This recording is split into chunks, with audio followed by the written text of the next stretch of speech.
Hello बच्चों, क्या हाल चाल। तो फिर आज हम लोग आ गए हैं class 10th mathematics quadratic equation, है ना, द्विघात समीकरण का एक्सरसाइज 4.3 लेकर के। आज मैं आपको एक्सरसाइज 4.3 का जो क्वेश्चन दिया हुआ है उसको करवाऊंगा। हमने अभी तक 4.1 4.2 कर लिया है ना, उसके एग्जाम्पल भी सारे कर लिए हैं और 4.3 का जो एग्जाम्पल था उसको इससे पहले वाले वीडियो में हमने आपको बताया था। आज हम क्या करेंगे, 4.3 का जो एनसीईआरटी का एक्सरसाइज का क्वेश्चन है 4.3 उसको सॉल्व करेंगे, है ना। तो पहला क्वेश्चन एनसीईआरटी का जो इसका दिया हुआ है 4.3 का, वो ऊपर में हेडिंग है कि अगर आप बुक में देख लीजिएगा कि अगर समीकरण, ये जो समीकरण दिया है इसका अस्तित्व है तो इसे द्विघात इसको पूर्ण वर्ग विधि से ज्ञात करना है। ठीक है, अगर इसका अस्तित्व है तो इसे क्या करना है, पूर्ण वर्ग विधि से ज्ञात करना है। तो पहले इसका अस्तित्व चेक करना है कि इसका अस्तित्व है कि नहीं है। अस्तित्व कैसे चेक किया जाता है हमने आपको एग्जाम्पल में बताया था, तो हम लोग देखते हैं कि इसका अस्तित्व कैसे चेक करेंगे। हम लोग क्या करेंगे, डी निकालेंगे। डी का वैल्यू क्या होना चाहिए, या तो 0 होना चाहिए या 0 से बड़ा होना चाहिए, 0 से छोटा नहीं होना चाहिए। अगर 0 होगा तो भी उसका वैल्यू निकलेगा, अगर 0 से बड़ा होगा तो भी निकलेगा, लेकिन अगर 0 से छोटा हो जाएगा तो उसका वैल्यू नहीं निकलेगा। ठीक है, उसका अस्तित्व नहीं होगा। तो देखते हैं कि इसका वैल्यू क्या आता है। हम लोग क्या निकालना होगा, हम लोग को डी निकालना होगा। मैं आपको इस क्वेश्चन को एकदम बेसिक से समझाऊंगा कैसे निकाल सकते हैं। कोई भी नया बच्चा, कोई भी जो अभी से पहले द्विघात समीकरण का ये विधि नहीं पढ़ा होगा या नहीं निकालना सीखा होगा तो वो एकदम आसानी से समझ के कर सकता है। सबसे पहले क्या करना है, आपको जानना है कि ए किसको बोलते हैं, बी किसको, सी किसको बोलते हैं। तो देखिए, एक्स स्क्वायर का जो भी गुणांक होता है ना, एक्स स्क्वायर का जो गुणांक होगा ये इसको हम लोग बोलते हैं ए। ठीक है, ये हो जाएगा आपका 2। उसके बाद एक्स का जो गुणांक होगा, एक्स का जो गुणांक होगा, जो भी एक्स का गुणांक होगा उसको हम लोग बोलते हैं बी। एक्स का गुणांक क्या है, -7, तो बी आपका क्या हो जाएगा, -7। ठीक है, और जो भी अचर पद होता है उसको हम लोग बोलते हैं सी, तो सी कितना हो गया आपका 3। ठीक है, ये आपको ए बी सी पता हो गया। अब आपको निकालना है डी। क्या निकालना है, डी निकालना है। तो डी बराबर फॉर्मूला क्या होता है, डी बराबर होता है बी स्क्वायर -4ac। बस क्या कीजिए, बी की जगह पे क्या रख दीजिए, -7 रख दीजिए। -7 का स्क्वायर -4 इंटू ए कितना है भाई, ए है 2 और सी कितना है 3, तो 7 का स्क्वायर हो जाएगा 49 और माइनस ये हो जाएगा 4 तिया 4 दूनी 8, 8 तिरिक 24, ये आ गया आपका 24। तो 49 में से जब 24 घटेगा तो कितना बचेगा, 25। अब देखिए डी का जो वैल्यू है आपका, ये डी का वैल्यू निकला वो क्या हो गया है, 0 से क्या है आपका बड़ा है, इसलिए क्या है, इसका मूल क्या होगा, वास्तविक होगा, मूल वास्तविक होगा। अब मूल वास्तविक है मतलब इसका अस्तित्व है ना, इसका जो है वो अस्तित्व है। ठीक है ना।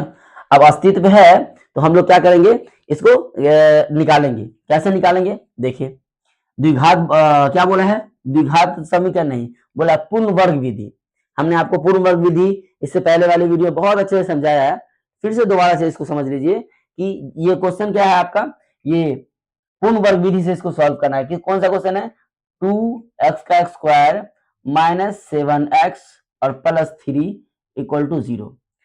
इसमें हमने आपको 3-4 स्टेप बताया था कि उस स्टेप को फॉलो कीजिए, हर हाल में आपका क्वेश्चन बन जाना है। सबसे फर्स्ट स्टेप देखिए कि एक्स स्क्वायर का जो भी गुणांक है उसको आपको खत्म करना है। खत्म करने के लिए क्या करना होगा, एक्स स्क्वायर गुणांक को पूरे से खत्म करने के लिए क्या करना पड़ेगा, 2 से भाग देना पड़ेगा। क्योंकि ये 2 है तो 2 से भाग देंगे तभी से 2 कटेगा। तो ये बताया कि हम लोग 9th में पढ़े हैं कि जब भी किसी इक्वेशन को सॉल्व करते हैं तो हर पद में सेम नंबर से भाग कर सकते हैं, सेम नंबर से गुना कर सकते हैं, सेम नंबर जोड़ सकते हैं, सेम नंबर घटा सकते हैं, है ना, हर पद में, ऐसा नहीं किसी एक पद में। तो हम क्या करेंगे, सभी पदों में क्या कर देंगे, सभी पदों में, सभी पदों में, सभी पदों में 2 से भाग करने पर, 2 से भाग करने पर, सभी पदों में 2 से भाग करने पर, सभी पदों में 2 से भाग कीजिए। जब 2 से भाग कीजिएगा तो हो जाएगा 2x का स्क्वायर बाई 2 -7x बाई 2 जगह +3/2 इक्वल टू क्या हो जाएगा 0। सही पदों में 2 से भाग हो गया। अब 2 से जाहिर सी बात है, जब यहाँ पे 2 से 2 काटेगा तो कट जाएगा, यहाँ 2 से 7 कट नहीं रहा है, डेसिमल में आ जाएगा। 2 से 3 कट नहीं रहा है, डेसिमल में आ जाएगा, तो उसको इसी तरह छोड़ देंगे। शर्त क्या था कि एक्स स्क्वायर का ना गुणांक खत्म करना, एक्स का नहीं ना, कोई बात नहीं है। -7x/2 हो गया ये, और ये प्लस आपका आ गया कितना 3/2 इक्वल टू क्या हो गया 0। ठीक है, ये था आपका फर्स्ट स्टेप। फर्स्ट स्टेप में आपको क्या करना था कि एक्स स्क्वायर का अगर कुछ गुणांक है तो उसको खत्म कर देना। अगर एक्स स्क्वायर में कोई गुणांक नहीं रहेगा तो बल्ले बल्ले, बहुत अच्छी बात है भाई, हम लोग को कुछ करना ही नहीं पड़ेगा एक्स स्क्वायर के लिए। लेकिन जब एक्स स्क्वायर में कोई भी गुणांक रहेगा, 2 रहे, 3 रहे, 4 रहे, 5 रहे, कुछ भी रहे, तो उसको सबसे पहले क्या करना है, खत्म करना है। अब सेकेंड बात, जो अचर पद है उसको क्या करना है, बराबर के इक्वल टू। ये हमारा फर्स्ट स्टेप था। अब सेकेंड स्टेप, ये जो अचर है उसको क्या कर देना है, बराबर को इस तरफ लाना है। मतलब ये हो जाएगा x square -7x/2 equal to -3/2। ये आ गया अचर पद आपका इस तरफ। सेकेंड स्टेप आपका कंप्लीट। फर्स्ट स्टेप हर हाल में आप ये याद रखिए कि एक्स स्क्वायर गुणा घटाना है, और सेकेंड स्टेप क्या हो गया इसका, ये अचर पद को क्या करना, बराबर के इस तरफ ले आना है। Step number third. अब थर्ड में क्या करना है आपको, ये देखिए, ये जो x के जो मल्टीप्लाई में जो भी नंबर है, देखिए 7/2 है, उसको क्या करना है, उसका आधा करना है। क्या करना है, आधा। 7/2 का आधा कर दीजिए, तो मतलब 1/2 से उसको मल्टीप्लाई करना, आधा करना मतलब 2 से भाग देना, तो उसमें 2 से और भाग दे देंगे तो हो जाएगा 7/4। हो जाएगा 7/4। अब सेम नंबर को 7/4 को दोनों तरफ क्या करना है, जोड़ना है। दोनों तरफ क्या करना है, जोड़ना है। ये 7x/2 अपनी जगह पे रहेगा, आइए क्या हो जाएगा, दोनों तरफ उसको क्या करेंगे, जोड़ेंगे। किसको जोड़ेंगे, 7/4 को। 7/4 का स्क्वायर करके दोनों तरफ जोड़ना है, -3/2 अब प्लस क्या हो जाएगा 7/4 का स्क्वायर। ठीक है, अब स्क्वायर करके इसको जोड़िए। देखिए इसको ऐसे ही रहने दीजिए, क्योंकि हमको क्या करना है, ये a + b के होल स्क्वायर पे ये टूट रहा है, सॉरी a - b के होल स्क्वायर पे कैसे टूट रहा है मैं आपको अभी समझाऊंगा। देख लीजिए, इसको अगर हम चाहते हैं कि इसको a + b के रूप में लिखें, ये इसका a का स्क्वायर, ये इसका b का स्क्वायर, अगर उसको उस रूप में लिखना चाहिए तो कैसे लिखाएगा, रफ में लिख देते हैं। देखिए x है तो क्या हो जाएगा, x का स्क्वायर हो जाएगा, और माइनस क्या हो जाएगा 2 इंटू a की जगह पे क्या होगा x, और b की जगह क्या हो जाएगा 7/4, क्या हो जाएगा 7/4। अब प्लस क्या हो जाएगा फिर 7/4 का होल स्क्वायर। क्योंकि हम लोग a + b का होल स्क्वायर लिखते हैं, क्या लिखते हैं, a का स्क्वायर -2ab और प्लस क्या लिखते हैं, b का स्क्वायर। होता कि नहीं होता है। तो देखिए यहाँ पे a की जगह पे क्या है, x है, तो x का स्क्वायर हो गया। यहाँ b की जगह पे क्या है 7/4, उसका स्क्वायर हो गया। यहाँ पे देखिए 2ab। अब देखिए जब इसको काटिएगा तो देखिए ये 7/2 आया कि नहीं आया, मतलब 7/2 x आ रहा है। मतलब कहने का कि ये जो है ये a - b के होल स्क्वायर वाले फॉर्मूला पे टूट सकता है। तो डायरेक्ट उसको a - b वाले होल स्क्वायर के फॉर्मूला पे क्या कर देंगे, चेंज कर देंगे। चेंज करेंगे तो क्या लिखेंगे, ये हमारा a है, ये हमारा क्या है, b है, तो सीधे लिख देंगे x - 7/4 का होल स्क्वायर। क्यों लिखा है भाई, क्योंकि यहाँ पे माइनस है, अगर प्लस रहता तो प्लस का स्क्वायर होता है, a - b का होल स्क्वायर पे। ठीक है, अब अगला काम क्या है, बराबर के इस तरफ वाले को सॉल्व करना। बराबर के इस तरफ क्या है भाई, बराबर के इस तरफ है -3/2 प्लस 7 का स्क्वायर होता है 7 7 49, और 4 का स्क्वायर 4 चौके 16। उस तरफ जैसे है, अब एक स्टेप और इसी तरह पढ़ लीजिए, x - 7/4 का स्क्वायर इक्वल टू, इन दोनों का भिन्न का जोड़ करेंगे तो एलसीएम कितना आएगा 16, और 2 से लगाएंगे 16 में भागते कितना मिलेगा 8 वर्ग में, तो 8 3 कितना हो जाएगा -24 प्लस 16 से 16 में भाग ले कितना हो जाएगा एक बार में, ये हो जाएगा +49। ठीक, अब ये आगे क्या होगा, ये आगे सॉल्व हो गया आपका आएगा, आएगा ये आएगा आपका x - 7/4 का होल स्क्वायर इक्वल टू 49 में से 24 घट जाएगा, कितना बचेगा 25, क्या जाएगा आपका 25, अब बट्टे में कितना आएगा 16। देखिए अब आगे बढ़िए, इसको आगे बढ़िएगा तो हो जाएगा x - 7/4, इसमें से क्या हो जाएगा, स्क्वायर हटेगा। जब स्क्वायर इधर से हटता है तो उस तरफ क्या होता है, रूट चढ़ जाता है, इधर रूट आ जाएगा 25, अब बट्टा में आ जाएगा 16। ठीक है, अब जब इसको बाहर निकलेगा तो हो जाएगा x - 7/4 जैसे आप नहीं रहेगा, ये जब रूट से बाहर निकलेगा तो हो जाएगा +-5/4। क्या है 5 5 25, 5 का स्क्वायर कितना, 5 का रूट कितना होता है, 25 का रूट कितना होता है 5, 16 का रूट कितना होता है 4। अब एक बार लेना हम लोग को +v के साथ, एक बार लेना आपको -v के साथ। इसको खास ख्याल रखिएगा, +v कहने का मतलब यहाँ पे दो साइड है ना, एक बार पॉजिटिव एक बार निगेटिव। तो जब प्लस के साथ लेंगे तो लिखाएगा x माइनस 7/4 बराबर 5/4।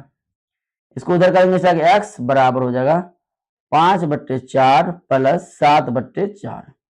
दोनों का जब एलसीएम लेंगे तो आ जाएगा 4, 7 5 कितना हो जाएगा 12।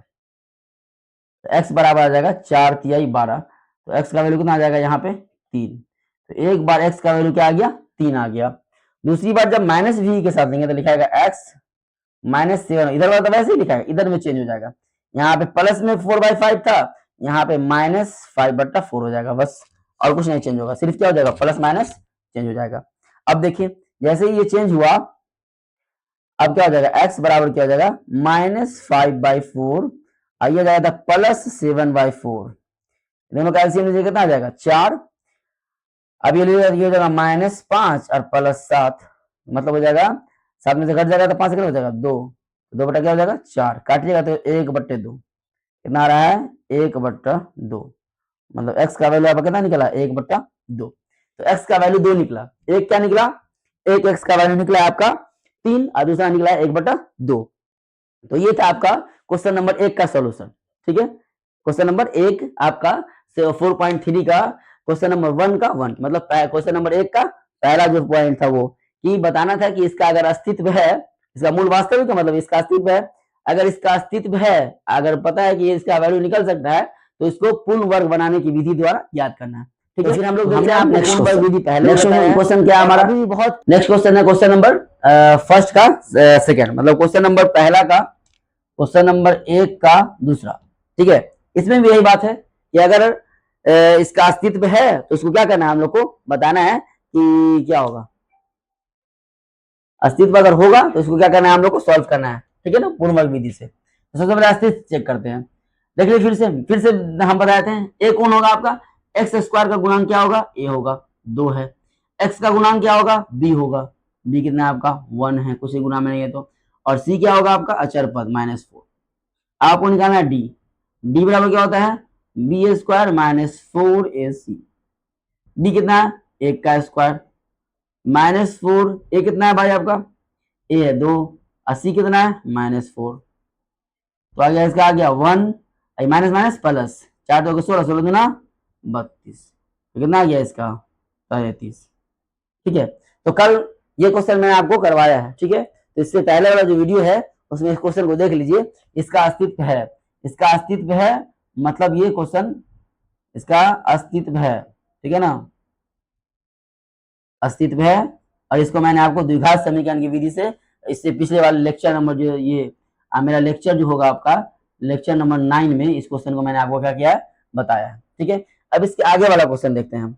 आगे में क्या है क्वेश्चन, ये देखिए a बराबर कितना दिया है इसमें a बराबर आपका 4, अब b कितना दिया है, b दिया -4√3, और c कितना दिया है, c दिया है आपका 3। ठीक है, d निकालना है आपको, d बराबर b स्क्वायर -4ac। ठीक है, b कितना है, b देखिए b है -4√3, -4√3 का होल स्क्वायर -4 गुने 4 और गुने में 3, 4 का हो जाएगा 4 चौके 16 और √3 का 3 होगा तो 16 तिया 48, 48 माइनस 4 चौके 16, 16 तिया 48, ये भी 48, ये आपका कितना हो गया 0, 0 आ गया, मतलब इसका भी क्या अस्तित्व है। ठीक है ना, इसका भी क्या है अस्तित्व है, अस्तित्व है, मतलब ये इसका भी, इसको भी क्या करना है हम लोग पूर्ण वर्ग विधि से सॉल्व करना है। तो रूट वूट देख के घबराने की जरूरत नहीं है, पूर्ण वर्ग विधि से आसानी से ये सॉल्व होगा। कैसे सॉल्व होगा, आपको सबसे पहला काम क्या करना है, आपको हमने बताया है ये एक्स स्क्वायर है -4√3x है। ठीक है, और प्लस में क्या है, प्लस में 3 है, तो इन सब में क्या करना है, सबसे पहले 4 से डिवाइड करना है, क्योंकि हमको एक्स स्क्वायर गुणा को क्या करना है खत्म करना है। तो सबसे पहला काम क्या करेंगे, सबसे पहला काम ये होगा कि इसको 4 से डिवाइड करेंगे, तो क्या लिखेंगे सभी पदों में, क्या लिखेंगे सभी पदों में, सभी पदों में 4 से भाग करने पर, 4 से भाग करने पर, 4 से भाग कीजिए, सही पदों में 4 से भाग कीजिएगा तो हो जाएगा 4x का स्क्वायर बटे 4 -4√3x बटे 4 प्लस 3 बटे 4 इक्वल टू 0। 4 से 4 क्या हो गया, 4 से 4 कैंसिल, ये वाला 4 से 4, ये वाला कैंसिल, बचा क्या देख लीजिए, बच के हमारा आया एक्स का square minus √3x plus 3/4 equal to 0। Second step हमने आपको क्या बताया था कि अचर पर जो होगा उसको क्या कीजिए, बराबर के उस तरफ कर लीजिए। देखिए अचर पर को जब उस तरफ करेंगे तो मेरा क्या आएगा, आ जाएगा एक्स का square minus √3x equal to हो जाएगा, वही जाएगा -3/4। अब क्या करना है, इसको 2 से डिवाइड करना है, कितना से डिवाइड करना है, 2 से डिवाइड करके क्या करना है, मल्टीप्लाई करना है। तो ये हो जाएगा आपका एक्स का स्क्वायर माइनस √3x और हो जाएगा प्लस √3/2 का स्क्वायर इधर भी बराबर -3/4 और प्लस √3/2 का स्क्वायर इधर भी, दोनों तरफ उसका स्क्वायर क्या कर देना, जोड़ देना। अब आपका आएगा क्या, आ जाएगा एक्स का स्क्वायर माइनस √3x, ठीक है, प्लस ये जाएगा √3/2 का स्क्वायर बराबर ये आ जाएगा -3/4 और ये हो जाएगा प्लस में 3 फिर 3 अब बटे क्या हो जाएगा 4। आगे इसको बढ़ाएंगे तो हो जाएगा एक्स का स्क्वायर माइनस √3x प्लस ये √3/2 का स्क्वायर रहेगा, इधर सॉल्व होगा तो हो जाएगा 4, हो जाएगा -3 और +3, ठीक है। अब देखिए